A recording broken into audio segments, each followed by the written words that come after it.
I'm Amanda Leitner, and welcome to Rochester Rising, where we amplify the stories of Rochester entrepreneurs.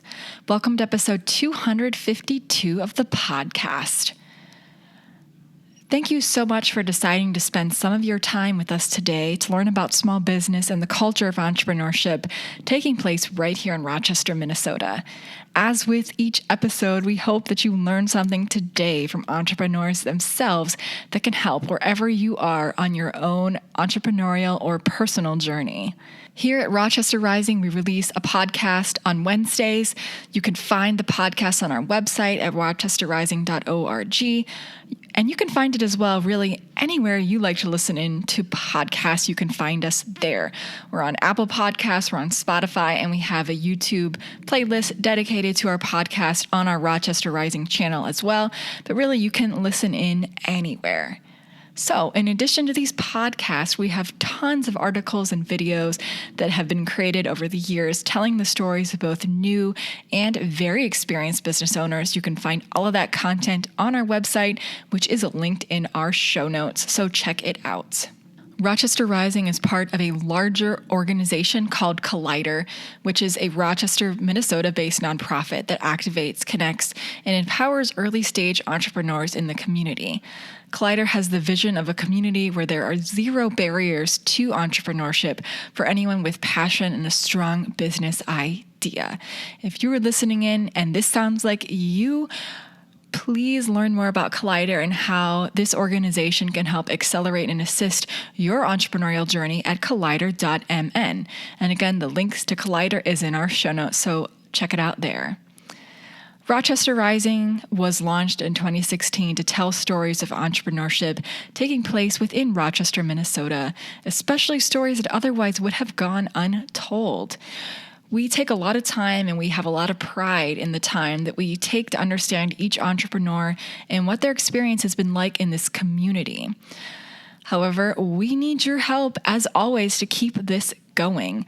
If you find value in the podcast, if you find that you tune in and you learn something each time that you take away with you, please consider donating to Rochester Rising to keep these stories going. All your support means so much to us to keep being able to tell these stories. So if you listen in, please consider a donation to Rochester Rising. You can find the link to donate on our website or in the show notes along wherever you are listening in. So today on the podcast for episode 252, we're continuing in our new Dispatches from the Field series, talking with entrepreneurial ecosystem builders. So people in the community who are a lot of the times behind the scenes supporting the work of the starters, the small business owners, the entrepreneurs in the community. So it gives you a little peek at what this life is like. So today on the podcast, we have two guests, Becca Sell, who is a business advisor at Think Bank, and Julio Molina, who's owner and operator of MotivateMe Consulting and is also an ecosystem navigator at Collider. So on the podcast today, we share the passion of these two individuals to do this work, and I think you'd be hard-pressed to find two individuals more passionate than these two about the small business community. We share a little bit about how they got into this work activity they see taking place in the Rochester small business community that they think others should know about, the value that a vibrant small business community adds to the local ecosystem, and actions people can take right now to support starters, entrepreneurs, and small business owners right in their neighborhoods. So this is a wonderful conversation today, taking us into the holiday weekend. So hopefully you take some time, listen in while you're traveling, while you're doing your Thanksgiving prep, while you're relaxing. We have a great conversation to share with you today, so don't go anywhere. Before we launch into today's podcast, we just wanted to acknowledge our sponsor, Clifton Larson Allen, or CLA. The team at CLA would love to get to know you, learn about your vision, and see if they can help. CLA is a full-service CPA firm with over 100 offices nationally, including right here in Rochester. Sure, they do taxes and audits, but they also focus on helping startups refine their vision, build budgets, work with banks and investors, and track and organize their accounting. They are deeply experienced at building the business systems that allow you to focus on what you do best: get product market fit, growing sales, hiring talent, and creating a thriving enterprise. Contact Todd Churchill at todd.churchill@claconnect.com or give him a call at 507-280-2317 to learn more. All right, so let's jump into this week's Dispatches from the Field podcast with Becca and Julio.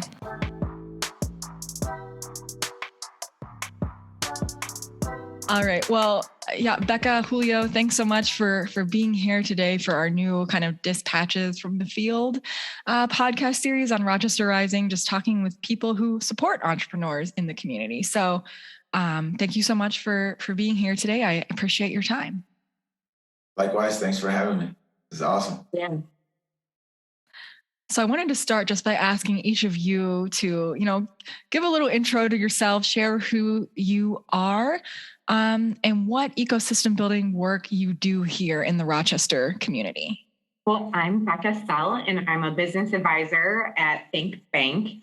Part of the work that we do as a business advisor is working with businesses in all sorts of stages, everything from person who has an idea, they might be operating out of their home, all the way up to our, well-established businesses who might even be looking at retirement and selling. And what does that stage of the business cycle look like for them? And what are some options they might have if they don't have that next generation looking to just step in to those leadership roles. And I also am a big community connector. So many times people reach out to me as they're needing a legal team or an accounting partnership that might be marketing. Business owners need a really strong group to support them. They're so busy with their passion, and that's where their focus needs to be. So one of the roles that I really take ownership in is making sure they have a successful, important team that jives well with their personality and with their industry, supporting them and making those connections. It's one of the most fun parts of my job is just getting to connect all the different professionals in this market. How do I follow that up?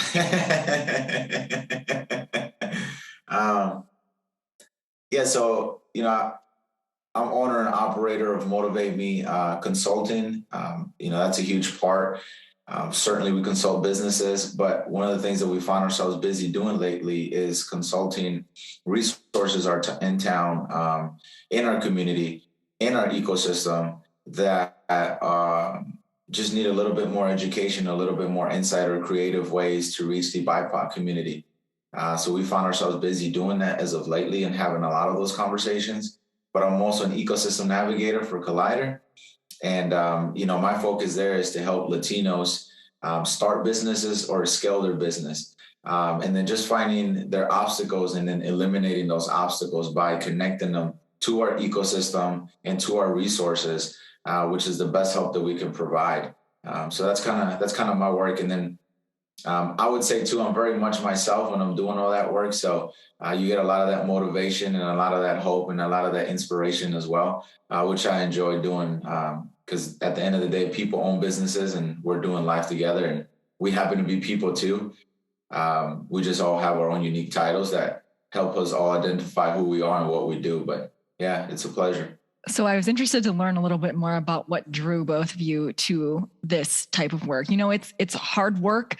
You're dealing with people's dreams, and, it's challenging when it's not a smooth path for them. So what drew both of you to this type of work, and what value do you get out of it? So I've always had a passion to help people no matter what. And, one morning I wake up, so I had with the business that I have, I was doing like motivational videos before I kind of launched everything. And I woke up one morning to a Facebook message from Jamie over at Collider and said, "Hey, we have a position opening up soon for the ecosystem navigator role, and someone recommended you to us, and we thought, we should give you a shot, give you an interview." So I had no idea who Collider was at that point or what the position was, but I'm guilty of never saying yes and never saying no. So I say, "Hey, I'll entertain the conversation." And after talking with them, it bear witness with my conviction to help people. This was a great way to help. And really it's really Collider's fault that, I really launched my consulting company and that I am involved as much as I am in the community now. And I think I'm more convicted than ever before to keep doing this work and keep helping people. So that's how that started for me. Yeah, for my background, it really started at home. I was raised, my daycare was my grandmother, and she ran a restaurant and a catering business. My dad ran two businesses, a salon and a dog training, hunting business.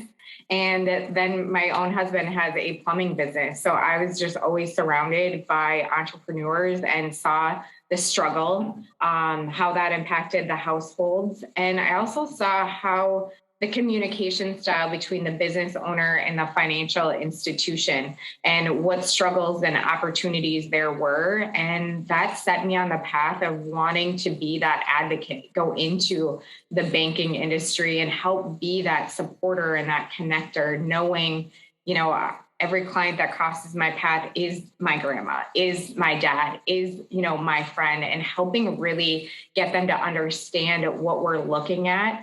And it communicated in a way that sticks with them and really helps support them and their dreams. Because I think it can be really intimidating. And the languages that's used in the banking world doesn't always resonate with our self-employed business owners, and not all of them have the same dream. So just really getting to be an advocate and marrying those two worlds so we play better together. So part of wanting to have this conversation was to talk about things going on in the entrepreneurial ecosystem that you both think should be elevated, should be more people should know about, and a story that should be shared. So I just wanted to open it up to both of you. What do you think? What's a story? What's a business, an activity? What's going on in the ecosystem, the small business community right now in Rochester that people should be aware of? I'll take this one off. Okay. I think we have a lot of great, and I know we do, we have a lot of great resources and a lot of good hearts that are in the right places. And I think there's going to be some strong initiatives that we'll see in the coming year of bringing those resources together. I think right now we've done a good job establishing them in our community, but there are also still some silos there. Some really good knowledge, experience, grants, but they're all in their own individual silo, and bringing them together and pooling them together, I think will really take that to the next level for, our community and our business owners. So that's what I'm really excited about. Because right now I can send my business owners, each bank has their own niche and how we play well in the sandbox together. And then we have the SBDC, we've got CEDO, we've got Ready, we've got Smith. We have all of these great resources, but we're all so individualized. So I think just bringing that together, and it sounds like that's a trend that's going to be taking off in the next couple of years. So excited to see that. Yeah, that's great. That's a great point. Actually, I would second that. That's very much so dead on. I think what's happening is in our community that I wish more people would see is obviously a lot of the work that we do. Let's say, like from the perspective of Collider, being a nonprofit, you need funds to be able to fund that mission and to move that mission forward. What's happening is that a lot of these resources are being taken advantage of. But what I think would be cool is for people who have the power to be able to fund these missions would know more about the actual change that their dollar is actually making, because it is genuinely changing people's lives by starting a business or scaling their business. So I would say that's what's going on in our community. There's actually like a huge wave, a huge pipeline of aspiring entrepreneurs and current entrepreneurs that are going to scale their business. That's going to be really exciting in the next 5 to 10, and then obviously the years to come. But yeah, I would second what Becca said strongly, and hopefully we can be a part of that solution, because there's no resources is not a problem. But getting people to find out about those resources and then commit to the resources is definitely, we definitely have room for improvement there. Yeah, I will follow up on that too, because I've been going through all of the information we got out of doing the ecosystem navigation work in the community, as you know, this program has been going on for a year. And one of the biggest barriers still there is communication between resources and the community, and between the community and the resources. So there's still a bridge there that has yet to be crossed to make sure that everybody has the same access to these and knows about them. So definite work still to be done, extremely critical work for the vitality of this community and quality of life for people who want to start these things and grow them and stay here, something I'm sure we're all passionate about. So on that note, building off of that, I think all of us here are extremely passionate about small business. In each of your points of views, what does small business do to a community or for a community? Why should people be aware of small business?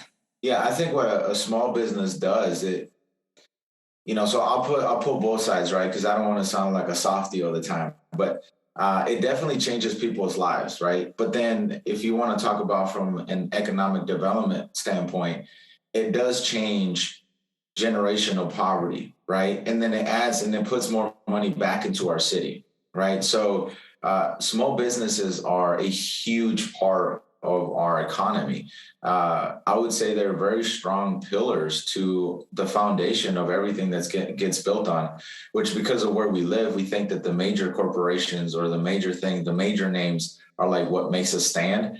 It's really not. It's just a bunch of small businesses that are creating this massive, economy that because they're small, we may not see it, but it does make a difference from their family. Like, for example, Jimmy's yesterday. I mean, you had you had 2 generations up there, but 3 generations deep, right? And by them making that decision, they started as a small business. And then now, his son took it over, and then now his son's taking over. And I just look forward to seeing more of that. And it certainly doesn't have to be the same business, but if they start their own small business, that's great too. So it makes a huge impact from an economic development standpoint, and then also just like that life-changing perspective too. And most people don't know that small businesses are the ones that create the most jobs in the community. It's just this one might create 1 or 2, this one might create 1 or 2, but together it's much more than large employers. Yeah. So yeah, if we're talking about logistics, that's important for the economy, for the local tax base. But like Julio said, otherwise this is an opportunity for people to follow passions, follow dreams, create a life that they want for themselves and their children. It quite literally can change people's lives, in my opinion. That's the real value of it, living out a passion. Who doesn't want to do that? Yeah. Well, you'd be surprised. Very true. Another thing about small businesses that I get to see from my position is they meet our community's needs so much more at a personal level and quicker, where when those trends are changing, when those needs are changing, just like when we had the pandemic hit, it was our small business owners that were able to pivot. I know that word was used so much, but they were able to adjust to what the community needed so quickly, where our large corporations, by the time it gets voted on and then it gets implemented, they're already behind, where it's like our small business owners were doing that right away from day one. They can meet those needs and they're so connected to our community. So that was really neat for me to see. It was our small business owners stepping up. And without them, we would have been 2 or 3 months behind on the trends and the needs that our community needed. So that's another strength of our small businesses. Yeah, absolutely. And I think the story about Jimmy's salad dressing is kind of perfect. Something that grew out of Stewartville from a restaurant and now is across the US and probably outside of the US as well. But yeah, a story that I feel not many people know. And yeah, it's a lifestyle changer for that family. So yeah, I think along those lines, we all talked about why small business is so important for a community. What do you think? How can people be more supportive? What actions, changes could they do right now, even simple ones, to support this community? I'll jump in, and I think I've been seeing this trend more with 2020, but just being more cognizant and doing the research on the services and the businesses that we have in town. I think when we drive, sometimes we just get so focused on the same road that we travel every day that you're not paying attention to all the services and businesses and products that are being developed here. And I know I've seen a trend in 2020 where we've put more attention on, we have, the honey store, we have the bee shed. There's so many awesome businesses and talents here, and to shop local and to wear local. We've done a great job, and there's still so much more opportunity to keep advertising. And as consumers, we just need to put that burden on ourselves too, and pay more attention, do the research, figure out what is in our community and what awesome services and products we can buy right here.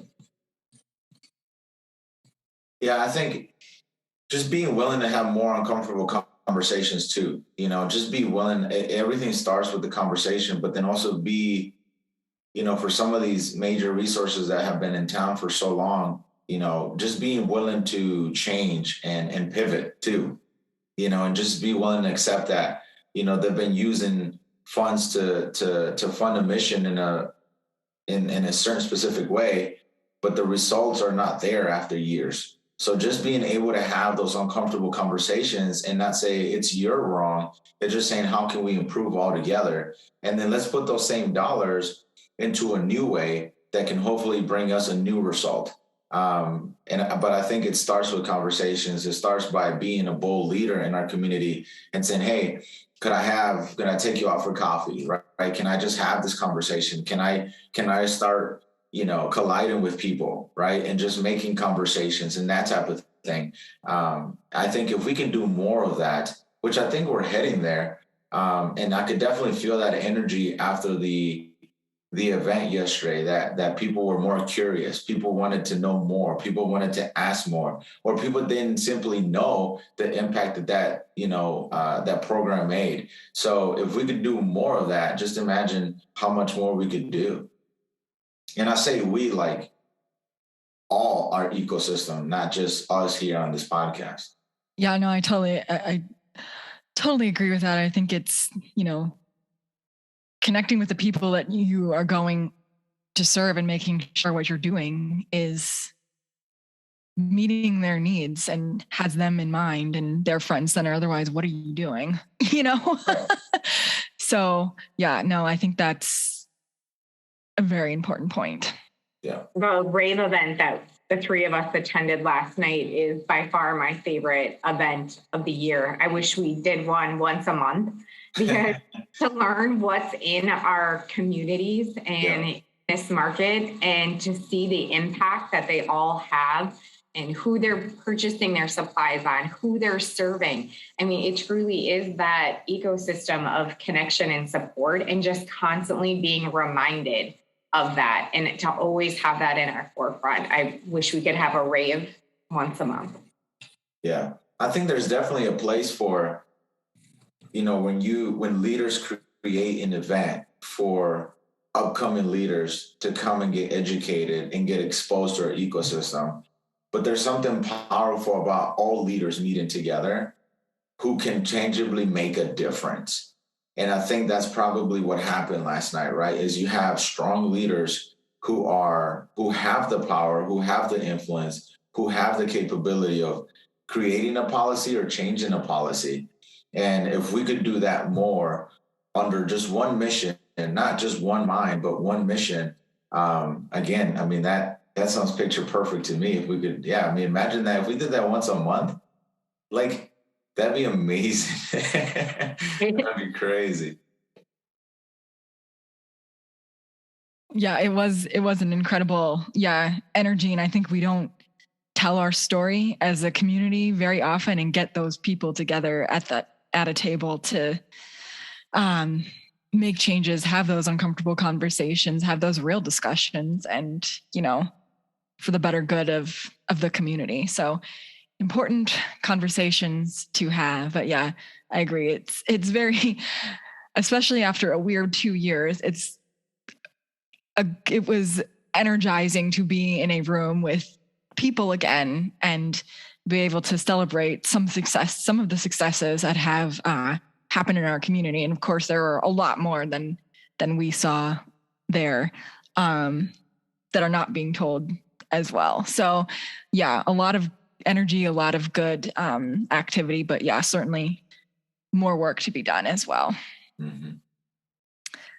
Well, that was my final question for both of you. I will wrap the conversation up by asking you both for any final thoughts and where people can connect with you. Right. Well, my email address is rsell@thinkbank.com, and you can reach out to any Think Bank. We have business advisors in each one, willing to just, even if you, as a business owner, if you just have an idea or a service, I strongly encourage you to reach out to a business advisor and just start brainstorming. That can help lead you to some of those resources and connections where I feel like sometimes it's so intimidating to walk into a bank and you feel like you've got to have your pitch down. You've got to know everything. You already have to have an idea or a prototype. And really, I love to get involved right away and start pointing them in the right directions, introducing them, and knowing that it's going to take tenacity to get there. But just start that conversation early. That's my best advice. And start to reach out and ask for help and ask for somebody to review a business plan. And then that will lead to another connection and another connection. So my best advice, get in front of a business advisor or a resource early. Yeah. Yeah. And for me, you can go to my website, www.juliomotivatemE.com. Otherwise, hopefully you can see me in the community somewhere, somehow doing community work. I guess, advice for me, I would say, be bold to ask uncomfortable questions and believe in yourself that maybe the things that you're thinking about are not as crazy as you think. And that's where it starts, right? So I've been mentoring a individual for like 3 years and just really coaching him through his life and him wanting to, eventually start his own business, and then coaching them through, getting married and then having a child and so on and so forth. And one of the things that I've talked to him about, I said, let's just be honest, right? So it's much easier to be honest with ourselves. If we can tell our truth quickly, we can commit faster. So, for example, with him, I said, you have all this talent, you have all this skill, you have all this drive, all this tenacity, you have all of these like essentials to be successful in entrepreneurship or just life in general. But the reality is that you're still afraid. And the reality is that you still don't believe in yourself. So rather than us trying to deal with the excuse of, I have a job, I can't leave the job to start a business, especially now because I'm married and I have a child, that's a lie. You can do it. The truth is that you still don't believe in yourself enough to make that jump, which means you're afraid that you don't know if you could do it on your own. So if we focus on that, I would challenge everyone who's listening to focus on their truth, right? And the reason why I say this, because you get results just quicker, because you're wasting your energy on something that you shouldn't be wasting your energy on. So just be bold and tell yourself the truth and deal with the truth. And, you'll definitely move faster, a lot quicker than you think. Awesome. Well, thanks so much, both of you, for this wonderful conversation today. I really appreciate your time and your insight and all of your work in the community here. Awesome. I appreciate it. Yeah. Thanks for having us. Yeah. Thanks for the opportunity.